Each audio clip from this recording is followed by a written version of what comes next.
च सौवेशं परमं हवै मङ्गलं परमं हवै मङ्गलम्।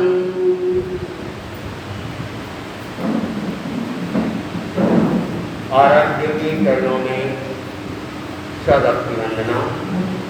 श्रद्धेय शासन त्रिमुनि श्री हर्षराज स्वामी पारस कुमार स्वामी को सभक्ति वंदना। उपस्थित श्रावक साधु।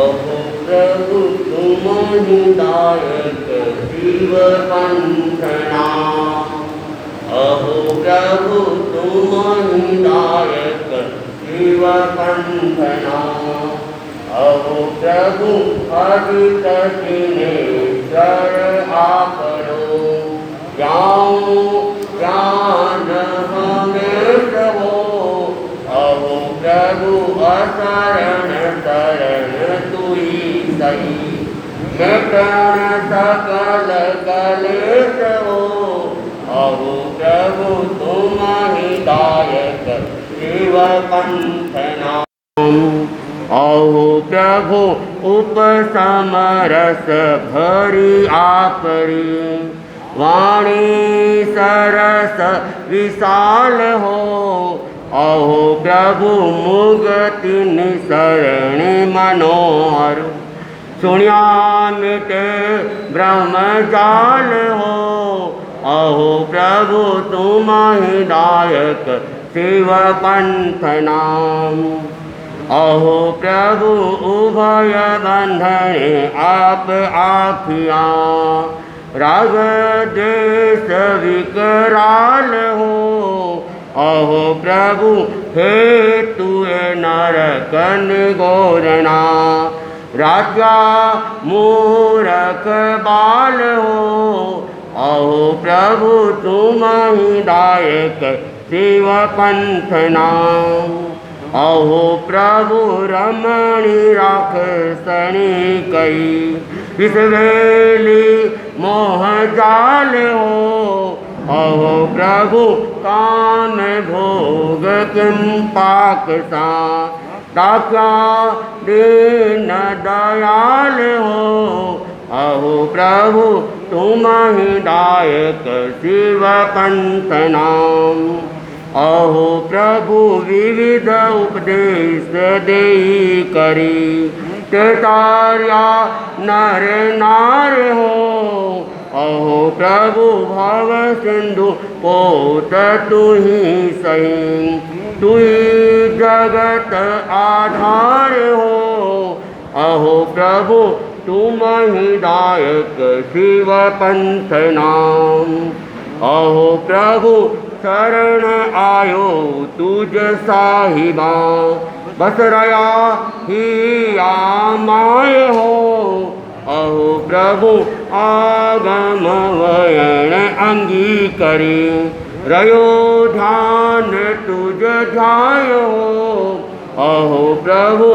तुमहि दायक शिव पंथना, अहो प्रभु संगत 19 भाद्रवे दशमी आदितवार हो, अहो प्रभु आप तना गुण गाविया, वर्त्या जय जयकार हो, अहो प्रभु तुमहि दायक शिव पंथना।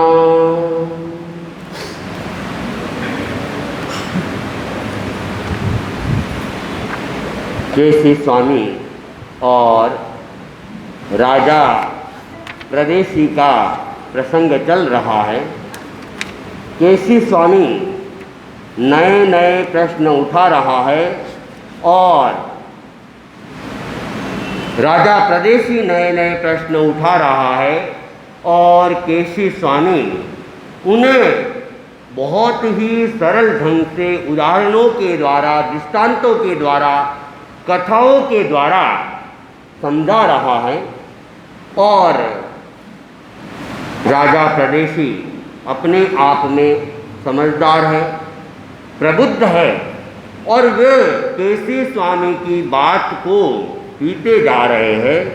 तो जो आदमी खोज करता है, सत्य की खोज करता है, तो कहा गया है कि उसे कुछ न कुछ विशेष उपलब्धि होती रहती है। और जो व्यक्ति खोज नहीं करता है, आग्रह में अड़ा रहता है, तो उसे नई चीज की प्राप्ति नहीं होती है। इसलिए कहा गया कि सत्य की खोज करनी है तो अनाग्रह होके करो, आग्रह मुक्त होकर करो, तो निश्चित ही हमें कुछ नया मिलेगा। भगवान महावीर की वाणी भी आती है, अपना सत्य में से जा। प्रेक्षा ध्यान का भी ये एक मुख्य सूत्र है कि हम स्वयं की क्या करें, खोज करें, सत्य की खोज करें, आत्मा की खोज करें। तो अपना सत्य में सज्जा, स्वयं सत्य खोजे, स्वयं हम सत्य खोजने की दिशा में आगे बढ़े। जितने भी तीर्थंकर हैं, उन सब तीर्थंकरों ने किसी का अनुसरण नहीं किया कि परंपरा ये चलती आई है, उस परंपरा को स्वीकार किया हो और आगे बढ़े हो, ऐसा नहीं है। हर तीर्थंकर स्वयं अपनी खोज करता है, आत्मा की खोज करता है, आत्मा की उपलब्धि करता है और नया तत्व प्राप्त करता है। हम कहते हैं कि 24 तीर्थंकर हुए हैं, और पहले तीर्थंकर ऋषभदेव, दूसरे अजितनाथ और अंतिम तीर्थंकर भगवान महावीर। ये क्रम हमने बनाया है, क्रम कुछ भी नहीं है। हर तीर्थंकर अपने आप में स्वतंत्र रहा है, उन्हें पूर्व तीर्थंकरों से कोई मतलब नहीं है। उन्होंने कौन सा मार्ग बताया है, उन्हें कोई मतलब नहीं है, और वे उस मार्ग का अनुसरण करते आए हो, ऐसा भी नहीं है। भगवान पार्श्व की परंपरा भगवान महावीर के साधना काल में भी चल रही थी, लेकिन भगवान पार्श्व ने जो आगमिक ज्ञान दिया था वो केसी स्वामी के पास भी था, अनेक साधकों के पास था, लेकिन भगवान महावीर ने उसे कोई पढ़ा नहीं, उसे कोई सुना नहीं, उसे कोई ग्रहण नहीं किया और उस रास्ते पे चले भी नहीं। वे तो स्वयं ही जन्म जात 3 ज्ञान के धनी थे और स्वयं सत्य की दिशा में खोज। कभी कहीं उल्लेख नहीं है कि भगवान महावीर दीक्षा से पहले किसी धर्मगुरु के पास में गए थे, किसी आचार्य के पास में, किसी साधु सन्यासी के पास में, और उन्होंने कोई धर्म का मार्ग लिया था, ऐसा कहीं उल्लेख नहीं है। सीधी उन्होंने दीक्षा ली और दीक्षा के बाद स्वयं साधना करने लगे और 12.5 वर्ष में उन्होंने आत्म साक्षात्कार कर लिया। इसलिए हर तीर्थंकर अपने आप में स्वतंत्र है। 24 का क्रम हम लोगों ने बना दिया है कि उनके बाद ये हुए, उनके बाद क्रम तो ठीक है, कालमान के हिसाब से क्रम ठीक है, लेकिन एक दूसरे का कोई संबंध नहीं था। सबकी अपनी अपनी सत्य की खोज थी और अपने अपने ढंग से सत्य की प्रस्तुति थी, धर्म का मार्ग था और नए तीर्थ की स्थापना थी।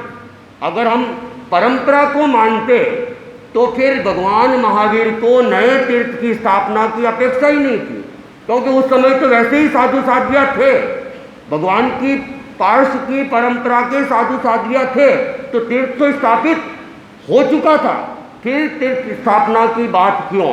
और क्यों भगवान महावीर का पहला प्रवचन खाली गया? क्यों? क्योंकि तीर्थ की स्थापना नहीं हुई, तो पहले वाले तीर्थ को तीर्थ रूप में स्वीकार नहीं किया गया था। इसलिए कहा गया कि भगवान महावीर का पहला प्रवचन खाली गया और वापस उन्होंने दूसरा प्रवचन दिया।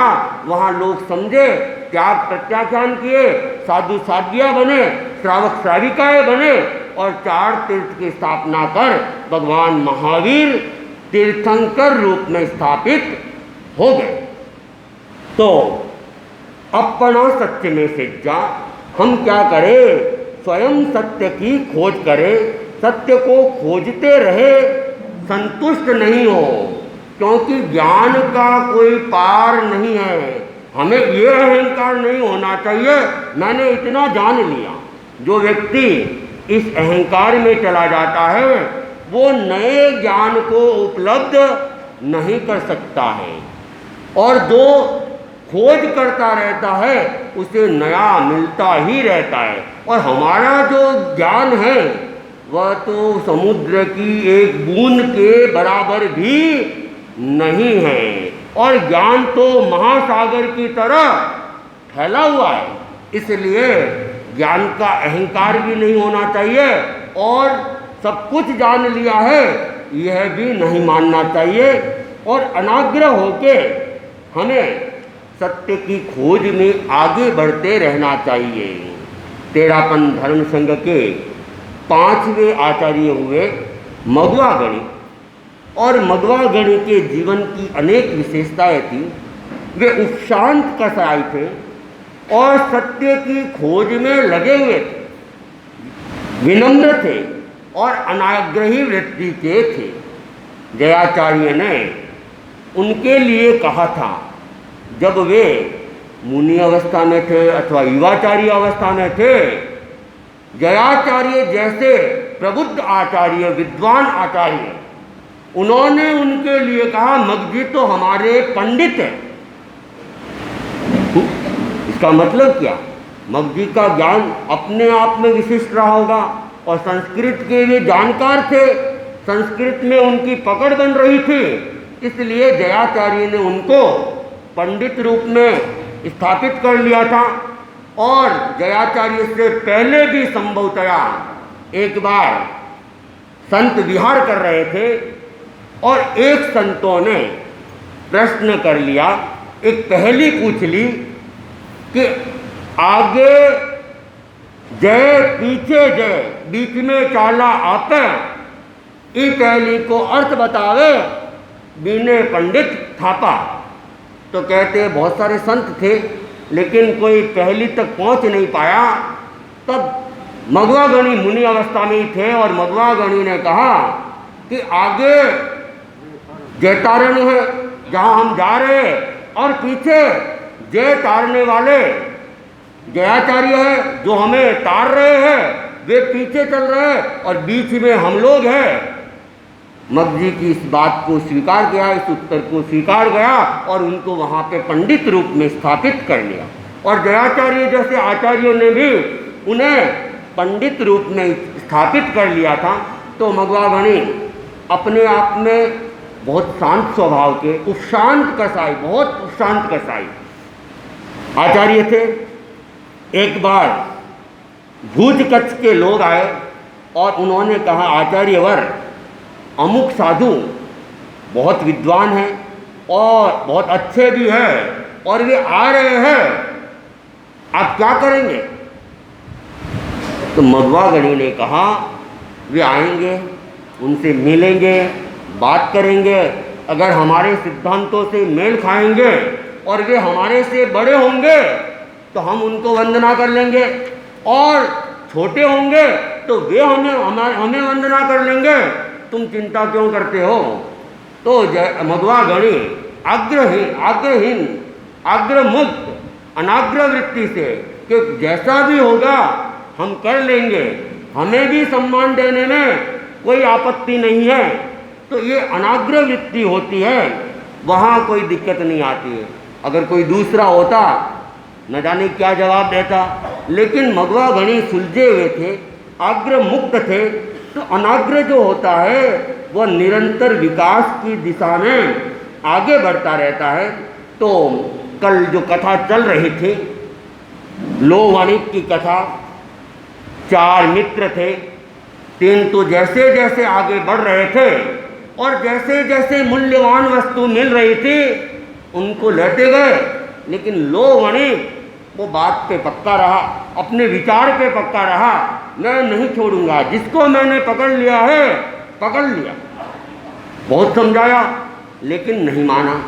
जब लोग वापस आ गए, बाकी 3 मित्रों ने तो एक एक हीरा, 1-2 हीरे बेचे, आलीशान मकान बना लिया, खूब धन था, और ऐशो आराम की जीवन जीने लगे।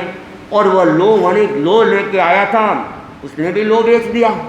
अब लो का तो उसको कितना मिलना था, थोड़े बहुत पैसे मिले, उसने उसके क्या है सोचा क्या करूं, तो भूंगड़े खरीद लिए, कुछ किराने की वस्तु खरीद ली और टोकरी के लेके फेरी लगाने लगा और बेचने लगा और उसी के द्वारा व्यापार करके अपना काम करने लगा। एक दिन वह घूमते घूमते उनके जो मित्र थे उसके एक मित्र के पास से गुजर रहा था और उसने वो आलीशान बंगला देखा और सोचा ये मित्र का है, मुझे मिलना चाहिए। वह मिलने के लिए अंदर जाता है, लेकिन उस बंगले को देखकर ही उसे तो चक्कर आने लगते हैं, गिर जाता है, टोकरी का सामान भी बिखर जाता है। थोड़ी देर बाद में होश आया, खड़ा हुआ, सामान इकट्ठा किया। नौकरों ने कहा क्या बात है, तो उसने कहा मुझे मालिक से मिलना है, तुम्हारे मालिक से मिलना है। इतने में वो मालिक भी आ जाता है, उसने भी उसको पूछ लिया, अरे भाई क्या हालचाल है। तो उसने कहा बस बोलने जैसी कोई बात नहीं है, मैंने आप लोगों ने मुझे खूब समझाया था, लेकिन मैंने आप लोगों की बात नहीं मानी। आप लोग तो सुख सुविधाएं भोग रहे हो और मैं भूंगड़े बेच बेच के अपना काम चला रहा हूँ, उसमें भी मुझे भरपेट भोजन नहीं मिलता है। तो जो व्यक्ति आग्रही होता है वह बाद में क्या करता है, पश्चाताप करता है। तो केसी स्वामी भी कह रहे थे कि राजा प्रदेशी तुम्हें फिर क्या है, लो वणिक की तरह पश्चाताप करना पड़ेगा।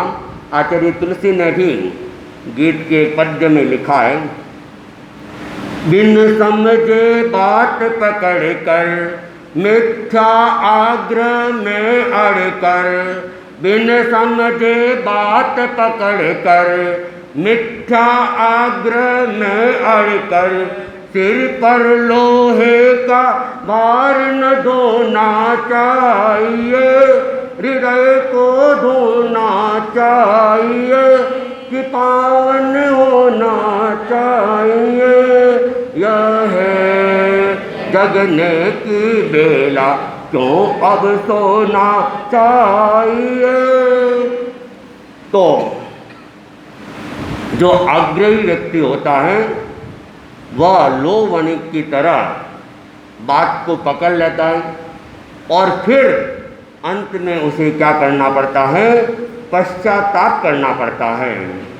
तो केसी स्वामी राजा प्रदेशी को कह रहा है, क्यों भाई प्रदेशी कुछ समझ गए? उसने कहा हाँ महाराज समझ गया। क्या लो वणिक को पश्चाताप करना पड़ा? कि हाँ महाराज उसको पश्चाताप करना पड़ा। तो केसी स्वामी कहते हैं कि तुम भी इस आग्रह पे हो कि मैं अपनी कुल परंपरा के धर्म को निभाऊंगा, उसे छोड़ूंगा नहीं।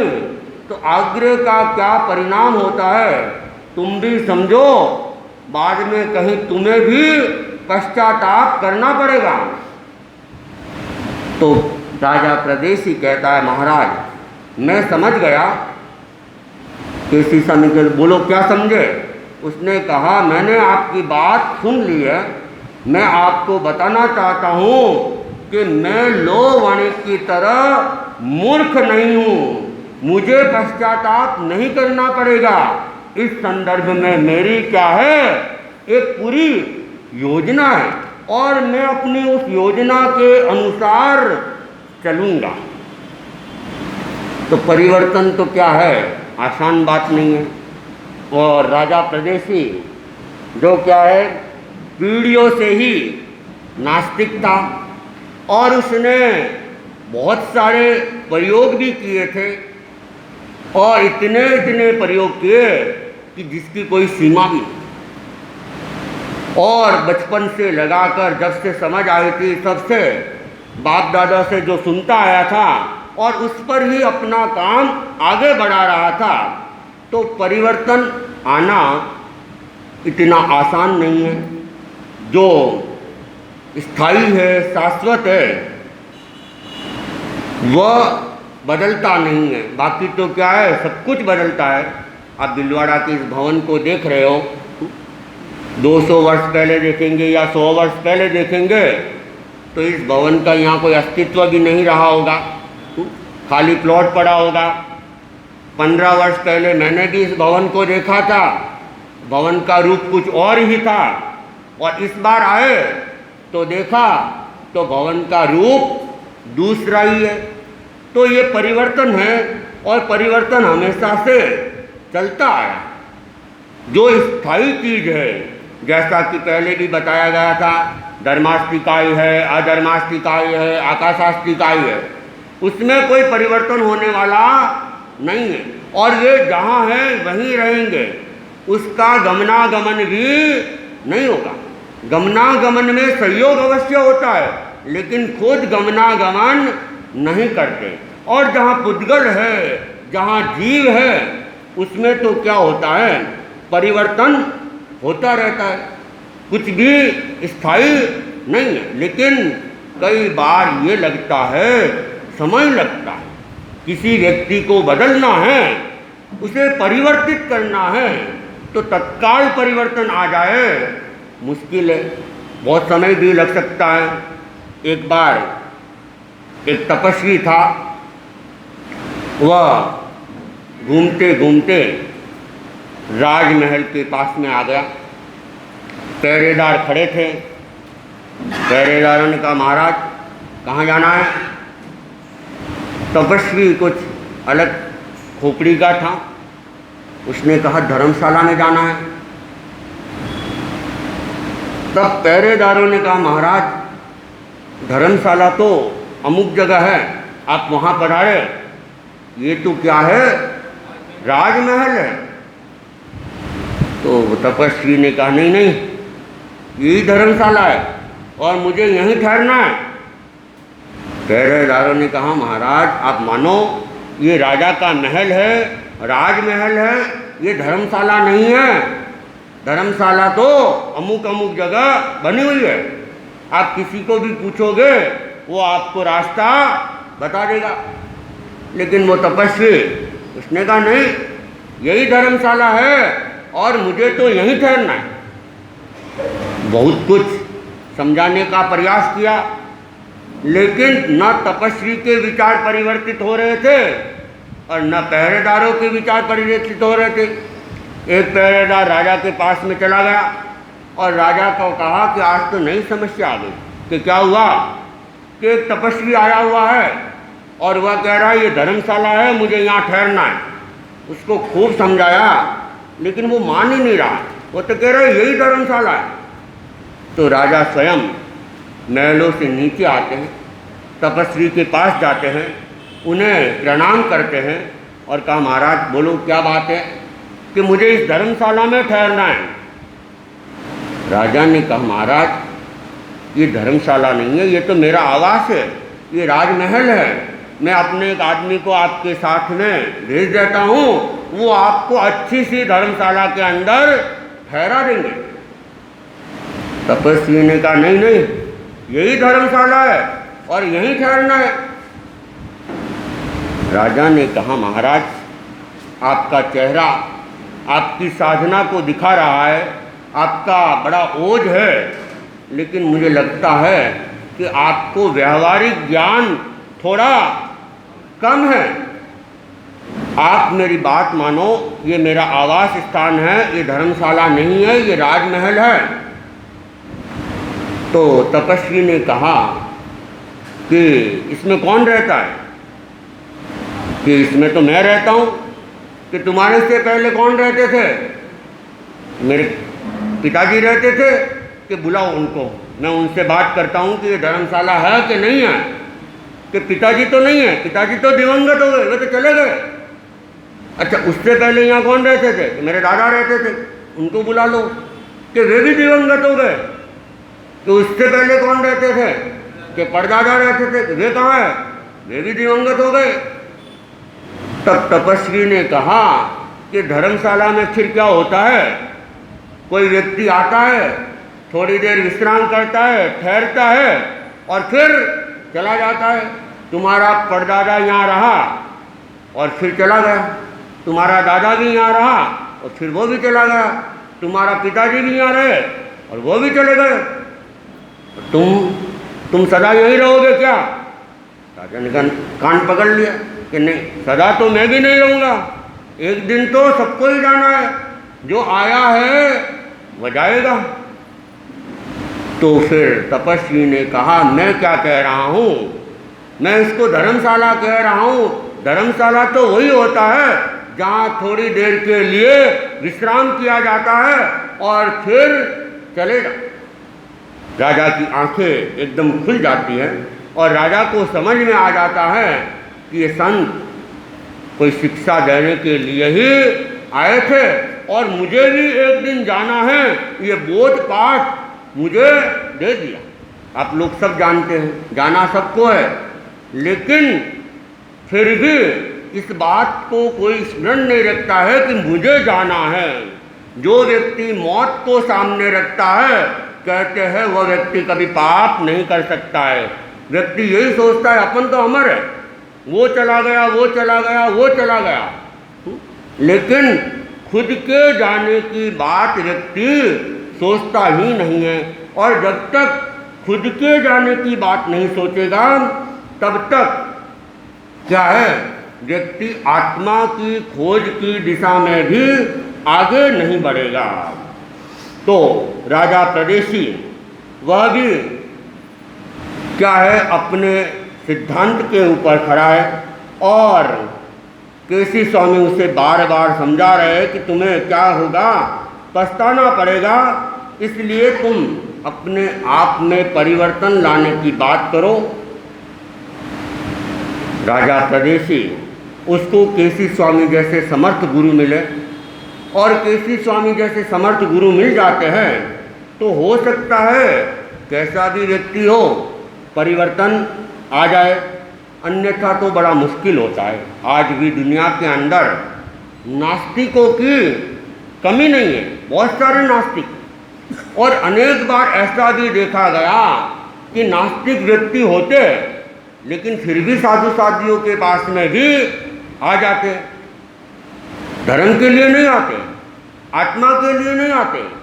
आने के अनेक कारण हो सकते हैं, या तो अपने सिद्धांतों को पुष्ट करवाने के लिए, उन्हें आत्मा से विमुख करने के लिए, जैसा कि राजा प्रदेशी आया था कि केसी को बदल दूंगा, और अगर एक केसी बदल जाएगा तो हजारों इनके अनुयायी वे मेरे मत को स्वीकार कर लेंगे, उसके लिए भी आ जाते हैं। और अनेक नास्तिक कोई पूर्व जन्म के संस्कार भी होते हैं, उनके कारण भी संपर्क में आ जाते हैं, मिलते हैं, बात करते हैं, और कभी कभी किसी व्यक्ति का आकर्षण भी हो जाता है तो उस आकर्षण के कारण से भी आ जाते हैं।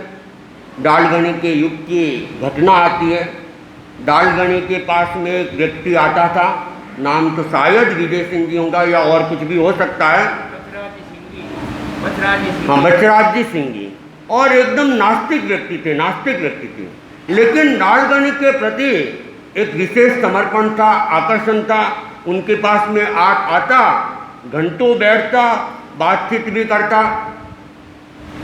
एक दिन बचराज जी ने डालगणी को कहा कि आप ये इतनी तपस्या करते हो, पैदल चलते हो, सर्दी सहन करते हो, गर्मी सहन करते हो, इतना कष्ट झेलते हो, आपको क्या मिलेगा? अगर आगे स्वर्ग नहीं है, नरक नहीं है और आत्मा का पूर्व जन्म पुनर्जन्म नहीं है तो ये आपकी तपस्या क्या है, व्यर्थ चली जाएगी। तब डालगणी ने उनको समझाया कि बचराज जी, हम जो साधना कर रहे हैं या जो भी तपस्या कर रहे हैं उसमें हमें आत्मानुभूति होती है और आत्मानंद मिलता है। हम अपनी प्रसन्नता के साथ सब कुछ झेल रहे हैं, जो भी कष्ट झेल रहे हैं हम उसे कष्ट मान नहीं रहे और उन्हें प्रसन्नता के साथ में झेल रहे हैं। उपवास, बेला टेला या और तपस्या भी करते हैं तो प्रसन्नता के साथ करते हैं, हम उसे कोई बोझ भार नहीं मानते हैं।